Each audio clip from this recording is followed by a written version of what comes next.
Hello, friend. Welcome back in TYBA class. In the subject of Indian Economic Environment, अर्थात तृतीय वर्ष कला वर्गाच्या भारतीय आर्थिक पर्यावरण या विषयाच्या व्याख्यानामध्ये मी प्राध्यापक डॉक्टर मनोज कुमार गायकवाड, अर्थशास्त्र विभाग प्रमुख, वसंतराव नाईक महाविद्यालय शहादा आणि अर्थशास्त्र अकादमीच्या वतीनं आपलं मनापासून स्वागत करतो. मित्रहो, भारतीय आर्थिक पर्यावरण हा विषय आपल्यासाठी या वर्गामध्ये नवीन आहे.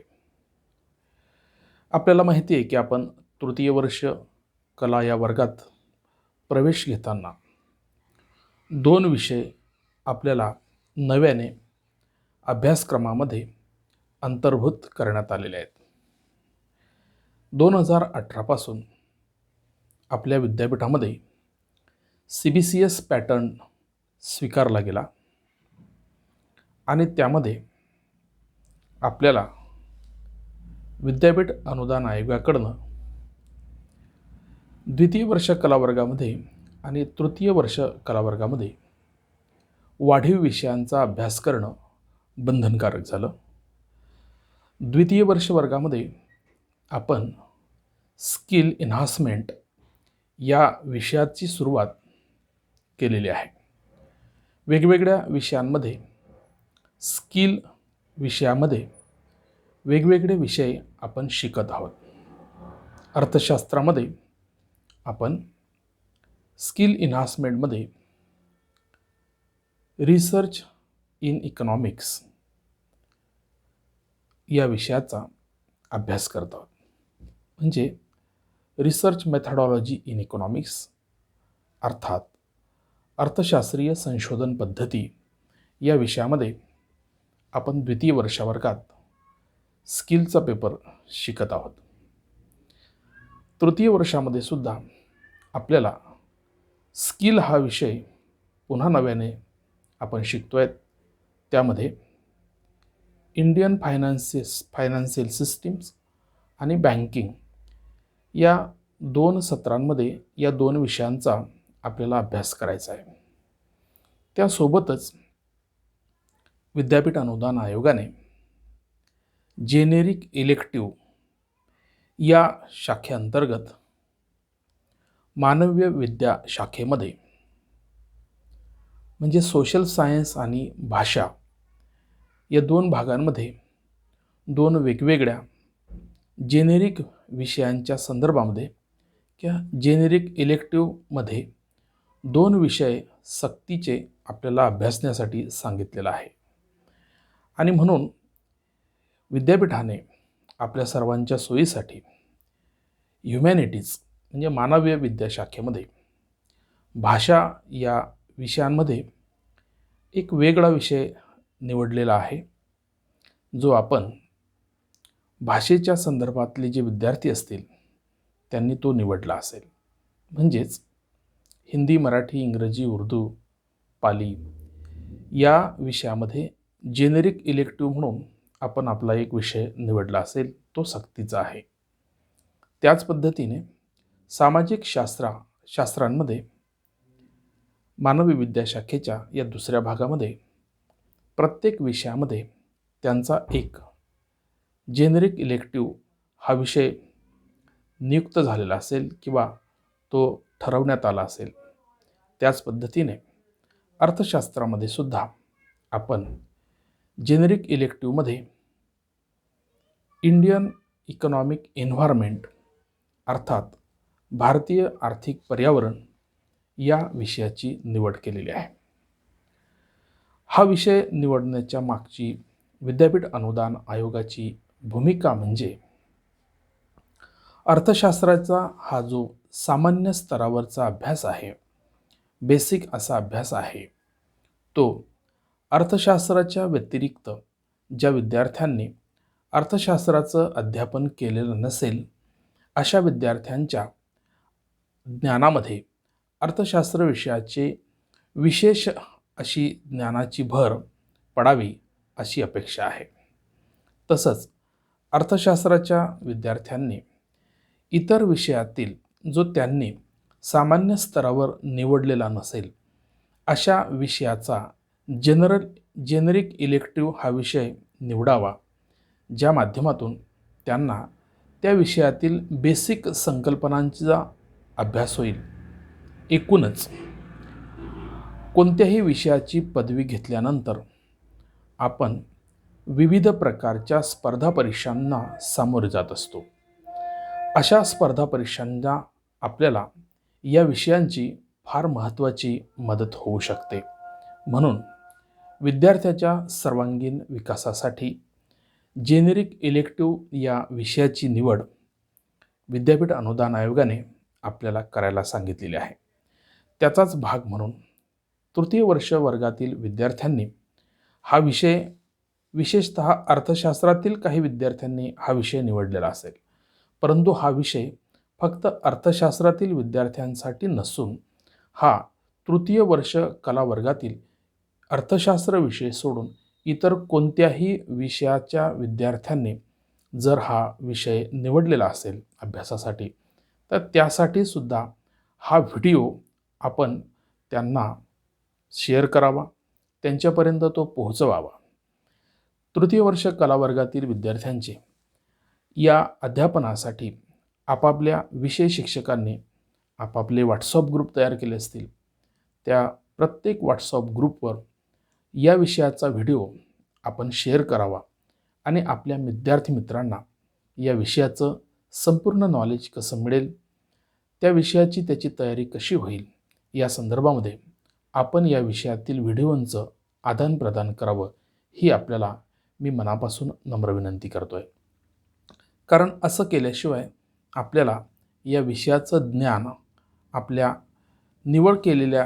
या विषयाची निवड केलेल्या विद्यार्थ्यांपर्यंत पोहोचवता येऊ शकत नाही.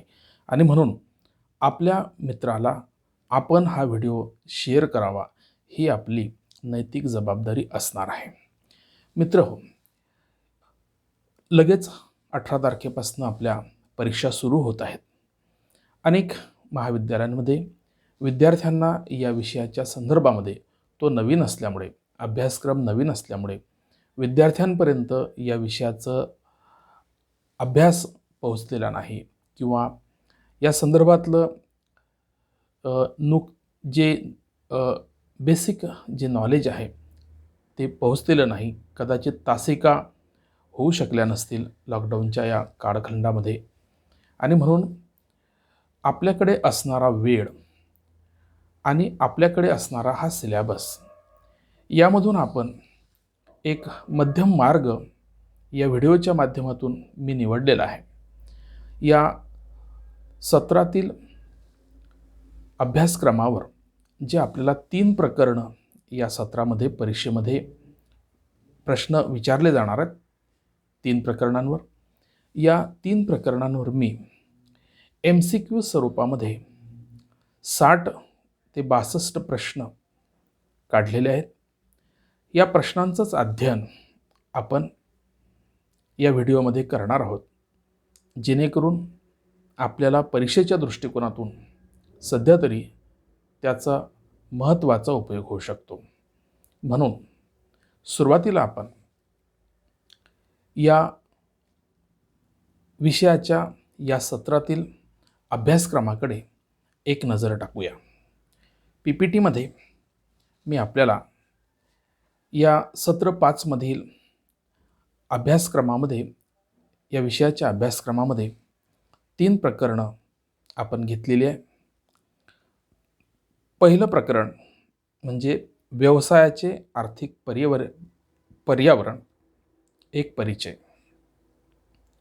ज्यामध्ये व्यवसाय म्हणजे काय, पर्यावरण म्हणजे काय आणि व्यावसायिक पर्यावरण म्हणजे काय, व्यावसायिक पर्यावरणातील सरकार व अर्थतज्ज्ञांची भूमिका काय असते, तसेच भारतातील व्यावसायिक पर्यावरण, या 5 मुद्द्यांचा आपण पहिल्या टॉपिकमध्ये अभ्यास करणार आहोत.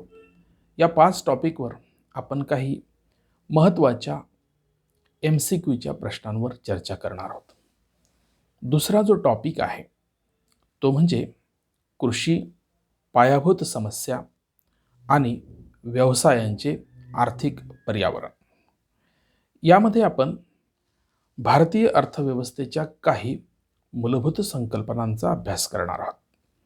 यामध्ये भारतीय अर्थव्यवस्थेतील कृषी क्षेत्राच्या महत्त्वाबद्दल आपण चर्चा करणार आहोत. त्यानंतर कृषीवर प्रत्यक्ष किंवा थेट अवलंबून असणारे व्यवसाय कोणते आहेत त्याबद्दल आपण चर्चा करणार आहोत. त्यानंतर भारतातील कृषी धोरण एक अवलोकन याबद्दलही आपण चर्चा करणार आहोत किंवा याबद्दलच्या प्रश्नांवर आपण चर्चा करणार आहोत. त्यानंतर आपल्याला माहिती आहे की सप्टेंबर 2020 मध्ये केंद्र सरकारने शेती क्षेत्राच्या संदर्भामध्ये एका महत्त्वाच्या बिलाची निर्मिती केली. ते बिल पास केलं, ज्याला आपण कृषी विधेयक 2020. या बिलाच्या संदर्भातही काही प्रश्न आपण अभ्यासणार आहोत. सदर बिलाच्या संदर्भात दिल्लीमध्ये शेतकऱ्यांचं मोठं आंदोलन गेल्या 1.5 महिन्याच्या जास्त दिवस झालेत अत्यंत प्रखर पद्धतीने सुरू आहे. म्हणून हे बिल सरकार मागे घेतं का सुधारणा करतं हे येणारा काळ ठरवणार आहे. परंतु या बिलाबद्दल काय उत्सुकता आहे त्या संदर्भामध्ये आपण थोडीशी जुजबी माहिती या संदर्भामध्ये प्रश्नांच्या स्वरूपातून घेणार आहोत. त्यानंतर नाम नॅशनल ॲग्रिकल्चर मार्केट ह्या कॉमर्सच्या संकल्पनेचा सुद्धा आपण अभ्यास करणार आहोत. त्यानंतर पायाभूत संरचना, ज्यामध्ये पायाभूत उद्योगांचे उत्पादन आणि वाहतूक आणि दळणवळण अशा 8 मुद्द्यांचा आपण प्रश्नांच्या स्वरूपातून अभ्यास करणार आहोत, त्याची चर्चा करणार आहोत. तिसरा जो टॉपिक या सत्रातला आहे तो म्हणजे भारतीय औद्योगिक पर्यावरण, इंडियन इंडस्ट्रियल एन्व्हायरमेंट. यामध्ये भारताच्या औद्योगिक विकासातील औद्योगिकरणाची जी भूमिका आहे तिचा आपण प्राश्निक स्वरूपातून अभ्यास करणार आहोत. त्यानंतर 1991 नंतरचं उदारीकरण आणि औद्योगिक वृद्धी, तसंच भारतातील औद्योगिक विकासाच्या समस्या, त्यानंतर 1991चे नवीन औद्योगिक धोरण, त्यानंतर खाजगीकरण आणि निर्गुंतवणूक आणि कंपनी ताब्यात घेणे किंवा अधिग्रहण आणि विलिनीकरण या 6 संकल्पनांचा प्राश्निक स्वरूपामधून MCQच्या प्राश्निक स्वरूपामधून आपण थोडक्यामध्ये अभ्यास करणार आहोत. या 3 दिवसामध्ये आपण या प्रत्येक प्रकरणावर 5-5, 6-6 व्हिडिओ, 5-5, 6-6 प्रश्नांच्या PPTच्या माध्यमातून आपण अभ्यासणार आहोत. आपण हे सर्व व्हिडिओ आपल्या विद्यार्थी मित्रांना त्यांच्या परीक्षेच्या दृष्टिकोनातून, तयारी करण्याच्या दृष्टिकोनातून आपण त्यांच्यापर्यंत शेअर करावेत, एवढीच मी आपल्याला मनापासून विनंती करणार आहे. मित्रहो, पर्यावरण हा शब्द जो आहे तो आपल्याला सायन्सच्या दृष्टिकोनातून आपल्या कानावर येत असतो, परंतु हा पर्यावरण शब्द जो आहे तो सगळ्याच शब्दावलीला जोडून येऊ शकतो. जसं की सामाजिक पर्यावरण, राजकीय पर्यावरण, सांस्कृतिक पर्यावरण, तसंच आर्थिक पर्यावरण. हा शब्द आपल्याला औद्योगिक विकासाच्या दृष्टिकोनातून अभ्यासणार आहोत. पर्यावरणाचा साधारण अर्थ आपल्याला नैसर्गिक संकल्पनांच्या माध्यमातून अनुभवाला येत असतो. वातावरण, पाऊस, उन्हाळा, हिवाळा यातीत होणारे बदल, पर्यावरणात प्रदूषणाची जी समस्या आहे, ज्यामध्ये आपण जलप्रदूषण, वायू प्रदूषण, आवाजाचं प्रदूषण अशा वेगवेगळ्या पर्यावरणाच्या ह्या संकल्पना आपण अभ्यासत असतो. मग आर्थिक पर्यावरणाबद्दलचा आपल्याला अभ्यास कसा करायचा आहे, तर एकूणच जगातल्या कोणत्याही देशाच्या आर्थिक विकासामध्ये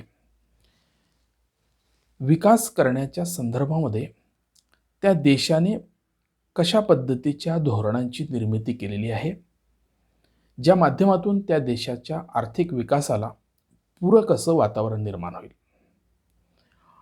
आर्थिक वातावरण त्याला आपण शास्त्रीय भाषेमध्ये पर्यावरण असं म्हणतो.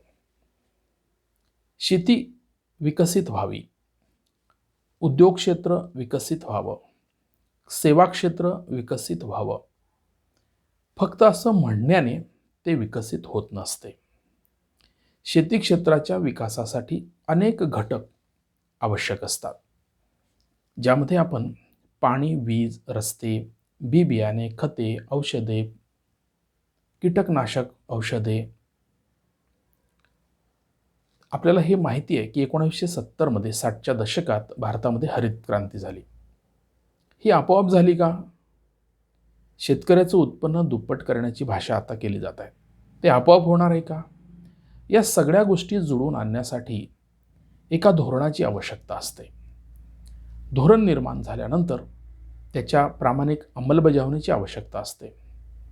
शेतकरी आत्महत्या का करतोय? शेतकरी कर्जबाजारी का होतोय? शेतमालाचे भाव अचानक डाऊन का होत आहेत? म्हणजे अशा अनेक गोष्टी एकमेकावर अवलंबून असतात. या सर्व गोष्टीला त्या क्षेत्राच्या वातावरणाचा किंवा पर्यावरणाचा आवरण आहे असं आपल्याला म्हणता येते. कोणत्याही अर्थव्यवस्थेचे आपण 3 भागांमध्ये त्याचं अध्ययन करतो. प्राथमिक क्षेत्र, द्वितीय क्षेत्र आणि तृतीय क्षेत्र. या वेगवेगळ्या क्षेत्रांनी मिळून अर्थव्यवस्था तयार होत असते.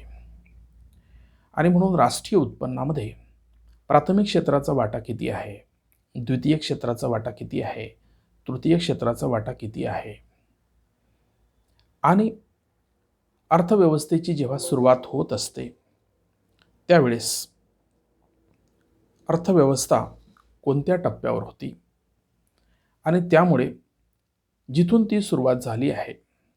भारताच्या अर्थव्यवस्थेच्या संदर्भात आपण 1951 पासून भारताच्या आर्थिक विकासाच्या पायाभरणीचा विचार करतो. 2020 पर्यंत कोणकोणते बदल झाले, ते बदल पॉझिटिव्ह होते, निगेटिव्ह होते. या सर्व बाबींचा संबंध आर्थिक पर्यावरणामध्ये येत असतो. आर्थिक पर्यावरण आणि राजकीय पर्यावरण, सामाजिक पर्यावरण, सांस्कृतिक पर्यावरण हे एकूणच देशाच्या विकासासाठी आवश्यक असणारे घटक आहेत. आणि म्हणून आपल्याला या दृष्टिकोनातून भारताच्या आर्थिक पर्यावरणाकडे अभ्यास करायचा आहे. म्हणून मित्रहो, या पहिल्या प्रकरणामध्ये आपण ज्या कन्सेप्ट अभ्यासणार आहोत, जे प्रश्न अभ्यासणार आहोत, ते या पहिल्या प्रकरणाच्या ज्या 6 कन्सेप्ट आहेत त्या 6 कन्सेप्टवरून आपण हे प्रश्न तयार केलेले आहेत.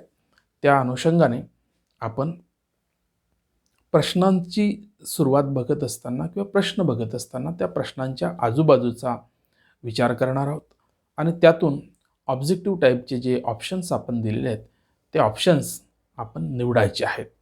म्हणून पुढच्या व्हिडिओमध्ये आपण प्रत्येक प्रकरणावरील 5-5, 6-6 व्हिडिओ जे तयार केलेले आहेत ते व्हिडिओ आपण अभ्यासू. त्यांच्या प्रश्नांची आपण व्यवस्थितपणे माहिती करून घेऊया. मी पुन्हा आपल्याला विनंती करेल की हा अभ्यासक्रम आणि त्या संदर्भातले प्राश्निक व्हिडिओ जे आहे ते आपल्या मित्रांना आपण शेअर करावा. दुसऱ्या व्हिडिओत भेटूया. तोपर्यंत आपण इथंच थांबतोय. थँक्यू.